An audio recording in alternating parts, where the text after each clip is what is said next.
Bienvenue à vous dans l'émission Le football a changé. Et aujourd'hui, on va décrypter l'analyse foot dans ses moindres détails, avec passion, émotion, palpitation. On va évoquer différents sujets auprès de nos chroniqueurs qui vont se présenter l'un après l'autre. Bonjour, votre cher et tendre Steve. C'est toujours un plaisir de se retrouver pour aborder des sujets passionnants. On espère qu'on sera à la hauteur et qu'on vous produira un contenu de qualité. Bonjour à tous, moi c'est Clyde, un simple passionné de foot. Voilà. Il y a différentes questions qui sont assez intéressantes lorsqu'on parle de football, lorsqu'on parle de construction d'effectifs et de la manière dont on va agencer une équipe autour de certains joueurs. Et au Real Madrid, on a un cas assez particulier qui est le cas de Kylian Mbappé, qui suscite à la fois clivage, mais à la fois admiration, simplement parce qu'on se demande s'il est possible aujourd'hui de construire une équipe autour de ce joueur, tout en prenant conscience des différentes difficultés qu'il amène finalement. Alors, je pose la question à mes chroniqueurs. Est-ce que vous pensez qu'aujourd'hui on peut construire une équipe autour d'un joueur dans le football de manière générale? Et est-ce que ce joueur, ça peut être Kylian Mbappé? Je te laisse entamer. Tu me pousses la pierre là. Moi, oui et non. Franchement, oui et non.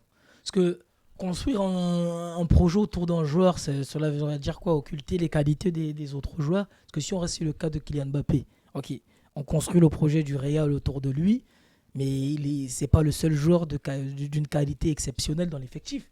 À côté, tu as un Vinicius, il le prendra comment? Tu as un Bellingham, il le prendra comment?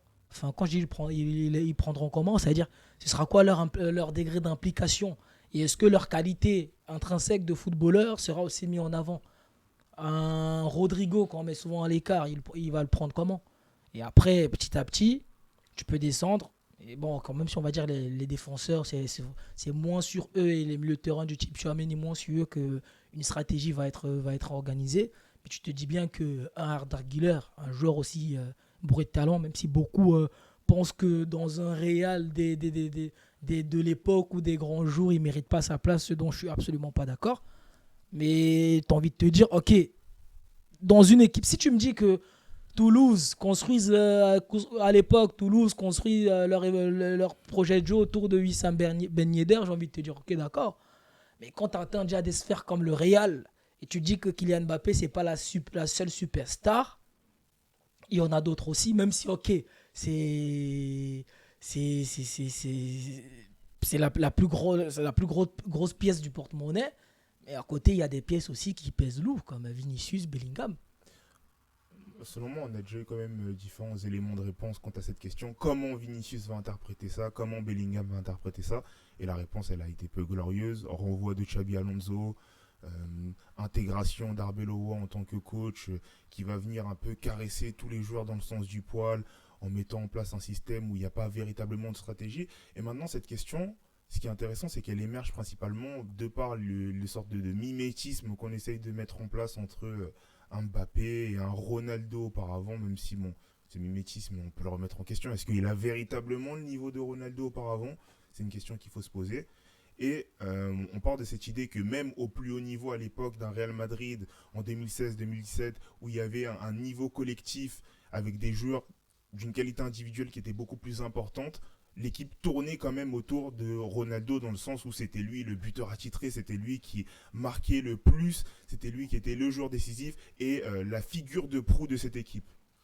Pour reprendre ta première question qui était est-ce que un projet peut se baser autour d'un joueur? Pour moi oui, mais si on prend le cas du Real avec Mbappé, non. Si on C'est quoi, prend, c'est Mbappé qui te cause un problème? pour moi ouais. Pourquoi? En gros, là en vous écoutant parler, j'ai pensé au Barça de Messi, à l'Argentine de Messi. Les équipes sont basées autour de lui. Ça fonctionne bien. Il y a les trophées qui vont avec. Donc il y a les statistiques qui vont avec, etc. Tout se passe pour le mieux. Et j'ai pensé, tu as évoqué le Real de Ronaldo. Il y a les trophées qui vont avec. Il y a eu le Portugal de Ronaldo aussi. Il y a des trophées aussi qui vont avec, des parcours qui vont avec, des statistiques qui vont avec. Je pense que Mbappé, il n'a pas ce truc où il peut emmener avec lui. Tu as cité l'expression figure de proue. Peut-être qu'il lui manque ça, tu vois. Peut-être ce leadership, je sais pas, ce truc de fédérateur, tu vois, autour de lui, qui fait que, tu vois, avec le PSG, ça a pêché. Avec- Oh, Non, mais- oh. Il y a eu des objectifs qu'on voulait. Attends, mais laisse-moi finir. Est-ce que je peux. Fini, mais ça sent pas bon. Attends, il y a des objectifs qu'on voulait atteindre, enfin, que le PSG voulait atteindre avec Mbappé. Il n'a pas pu les atteindre. Avec Neymar, ils n'ont pas pu les atteindre. Et là, avec le Real, je sens qu'il y a un souci. Vous avez cité des joueurs. C'est des joueurs aussi qui ont besoin de s'exprimer. Je pense qu'ils ont qui ont un certain ego, qui ont besoin peut-être aussi de cette lumière aussi. Et je pense que peut-être trop d'énergumènes comme. Oh, trop d'énergumènes comme quoi. Ah, tes propos ils sont hauts. Mais c'est la Mais vérité. regarde mes poils comment ils s'irisent même si j'en ai très peu. Est-ce Ouais. que tu peux me laisser finir, s'il te plaît? Oh, Il y a- vas-y. toute cette gestion humaine là, qui a porté préjudice à Xabi Alonso, je pense que tu l'effaces trop facilement dans l'équation. Elle est importante. Et tu peux pas arriver comme ça dans un vestiaire, mettre un joueur qui a marqué les esprits, qui a mené des campagnes victorieuses comme Vinicius, des mecs comme Rodrigo, comme Bellingham, tu les mets de côté comme ça pour un Mbappé. Peut-être qu'ils vont pas te le montrer, mais je pense qu'il y a une certaine gêne. Peut-être une certaine jalousie qui est peut-être pas montrée aussi, tu vois. Le simple fait que le mec il arrive, il prenne les coups francs, il prenne les pénaltys, tu vois que ça cause pas mal de problèmes sur le terrain. Même au début, quand il est venu, il allait sur le côté de Vinicius, tu vois. Mais en fait, sans te couper. Donc pour moi, ça porte préjudice en fait cette stratégie-là au Real. Et on le voit actuellement. Non, moi je suis absolument pas d'accord avec toi. Absolument pas d'accord. On prend point par point. Déjà, le manque de réussite d'Alonso au Real, c'est dû au simple fait que le board, le président de l'administration, A soutenu voilà, les joueurs. a soutenu les joueurs et donc n'a pas suivi Xavi Alonso dans ses choix, dans son idée de jeu. Donc ça remet ce fameux truc en question. Ouais, le Real, c'est une institution. Donc quelle institution? C'est les joueurs qui font loi. Donc ça veut dire que Alonso, du jour au lendemain, c'est pas devenu un coach moins bon ou moins talentueux, moins inspiré. Non, non. Ouais, bien sûr. T'avais l'impression que quand tu le voyais au bord de la touche, il demandait juste une chose: qu'est-ce que je fous encore là? Et donc, tu vois bien que ceux qui ont soutenu Alonso et donc qui étaient prêts à aller dans son sens en termes de respect, de respect de l'idée du coach, c'est l'autre, c'est Mbappé. C'est Mbappé. Bellingham, il était pas fort carrément même. L'autre joueur qui m'a étonné quand son nom est sorti, c'est Valverde. C'est-à-dire que, et aujourd'hui, ce qu'ils reprochaient à Alonso, en fait, j'ai l'impression que c'est des gens, en fait, qu'est-ce qu'ils veulent? C'est la calinothérapie, même quand la calinothérapie d'Arbeloa, ça fonctionne pas. Parce que ils reprochaient à Alonso d'avoir trop d'idées de jeu, d'avoir trop de tactique, de demander ci, de demander ça. Ok, d'accord. On leur a ramené un coach. Maintenant, j'ai vu cette semaine que les joueurs ils se plaignent qu'Alonso il propose pas vraiment de stratégie, il propose pas vraiment Arbeloa, c'est ça? Arbeloa, Ouais. voilà, il propose pas vraiment de stratégie, il propose pas vraiment d'idée de jeu, les joueurs ne savent pas trop ce qu'ils doivent faire et ça se ressent même sur le terrain. Maintenant t'as envie de dire mais en fait qu'est-ce que vous voulez? Qu'est-ce que vous voulez? Vous avez eu un coach qui venait avec des idées nouvelles, des idées innovatrices, mais vous avez jugé que c'était trop et que par moments c'était incohérent. On l'a enlevé, on vous amène un mec qui, la plupart du temps, ira dans votre sens. Vous êtes en train de dire que sa méthode aussi n'est pas bonne. Au final, qu'est-ce qui est bien là pour ces joueurs? C'est là où encore on voit que, vu que ces joueurs, ils savent qu'ils sont soutenus par le board, bah, peu importe ce qui sera mis en place, bah, ça ne fonctionnera pas. Donc quand tu peux pas me dire que le problème c'est Mbappé, qu'il a pas l'étoffe d'un leader, il manque ce truc de figure de proue, je suis pas d'accord avec toi. Et justement, pour rebondir à cette idée, moi, c'est justement là où j'étais en désaccord avec Light. C'est pas l'idée de figure de proue qui est dérangeant chez Mbappé, mais c'est plutôt son style de jeu ou son profil de joueur. Je crois pas qu'il ait le profil de joueur sur qui tu peux créer. Parce que quand on parle de Messi, c'est un joueur qui a des qualités offensives qui sait absolument tout faire. Tu peux construire une équipe autour de ce joueur. Quand tu parles de Ronaldo, c'est un joueur qui a su complètement muer au poste de numéro 9 et être en mesure de pouvoir absolument tout faire. C'est clairement l'arme absolue et c'est un joueur qui est extrêmement complet. Or, Mbappé, à la fois c'est un joueur qui excelle dans ses points forts, à la fois c'est un joueur qui garde des lacunes assez importantes, qui fait qu'on ne peut pas construire une équipe autour de lui. Simplement parce que c'est un joueur qui a des lacunes de jeu pour son niveau et pour le joueur auquel il prétend être, ou simplement le niveau de jeu auquel il prétend avoir ou atteindre, qui sont bien trop conséquentes. Ces lacunes de jeu empêchent une équipe de construire l'équipe autour de lui. Moi, je ne suis pas du tout Empêche. d'accord avec vous. Je vais répondre par ça. Quand on voit l'équipe de France, l'équipe était très bien exploitée, très bien utilisée. Donc, je pense que dans un club comme le Real, on peut en arriver là avec lui. Maintenant, il tend à être un joueur comme Ronaldo. Donc un mec qui fait des statistiques. Il est pas loin. Constamment. Un mec qui performe Il est constamment. clairement Oui, pas bien loin. sûr. Maintenant, il faut qu'il se concentre. Tu as parlé de qualité. Il faut qu'il se concentre sur ses qualités et qu'il essaye de s'améliorer là où il est bon ou rester constant là, sur ce qu'il sait faire. Parce qu'on l'a vu, il a essayé de faire des trucs qu'il ne sait pas faire.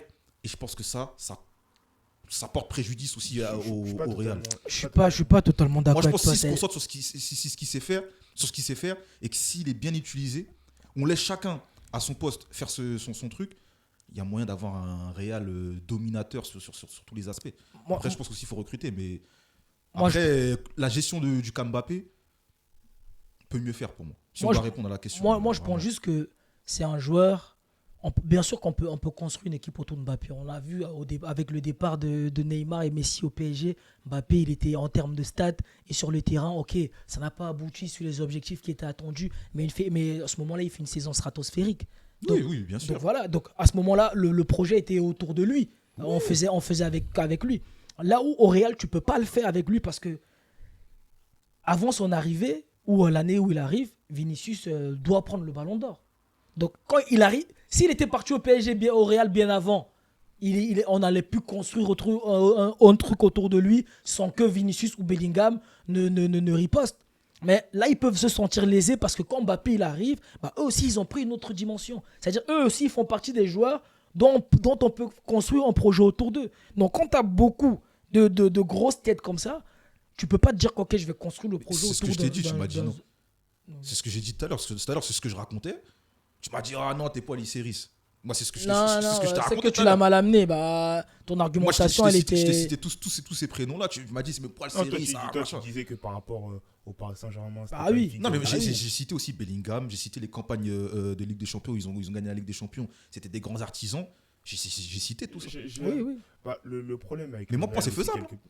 C'est faisable, mais déjà, le football de sélection et le football de club, c'est différent. Mbappé, c'est un joueur qui excelle dans le football désorganisé. Dans le football où l'espace est complet. Le football de sélection, ça lui correspond parfaitement puisque c'est un football dans lequel la tactique est moindre.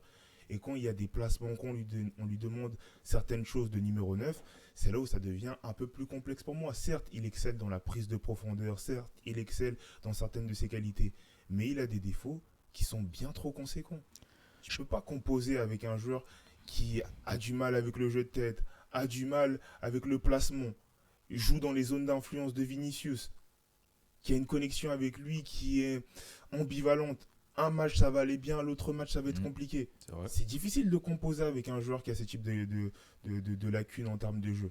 Déjà, moi, je pense que déjà, si on parle de Mbappé, on parle du Real, donc déjà dans l'ensemble, le problème. Non, c'est pas que lui. Le problème du Real, c'est pas que Mbappé. Et aussi, les gars, il est au très haut niveau dans un club très exigeant sur un poste qu'il a connu uniquement quand il était déjà au très haut niveau, donc au Real Madrid. Donc ça veut dire que les gars, si vous regardez la saison dernière sur ce même poste et cette saison, il y a du mieux en termes de déplacement, de proposition. Et je pense que c'est un mec intelligent. Il va se bonifier avec le temps sur ce poste. CR7, quand il est devenu le numéro 9, il n'est pas devenu bon du jour au lendemain, les gars. Évidemment. Mais il va se bonifier avec le temps. Mais Steve, attends. On est au Real Madrid. Qui va lui laisser... Attends, on est au Real Madrid. D'accord. Le temps, c'est... D'accord, c'est comme ça. Presque 28, c'est ça? D'accord, mais ça veut rien dire ça. Non, mais si on se compare Je pense pas tellement que c'est une question d'âge, je pense simplement que c'est une question de... On est au Real Madrid, c'est un Xabi Alonso, en 6 mois, ça a été suffisant pour décider de le virer. Oui, mais en fait... Moi, je parlais de son exemple Ronaldo, qui lui était performant un peu plus jeune, tu vois, déjà. C'est-à-dire, il a déjà su... Mais pas sur ce poste. Non, mais il a déjà su prendre ses ballons d'or, tu vois, mener ses campagnes européennes à bien, etc. Tu vois. Donc, si il tend à être ce joueur-là, il aurait dû le faire peut-être même un peu plus tôt, déjà, peut-être au PSG, déjà. Non. En tout cas Steve conclut sur ce sujet. Ouais, moi, je pense que Mbappé, c'est un grand numéro 9 en devenir.